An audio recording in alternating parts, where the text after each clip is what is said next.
Hello, in this video I want to show you how to pack your files into RAR and zip archives on Motorola Razr 2022.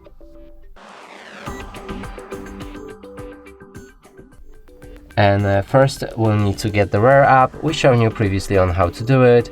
Then we need to find the files that we want to pack, select each of the file, click on this plus button, you'll enter archiving options. You can change anything about your archive.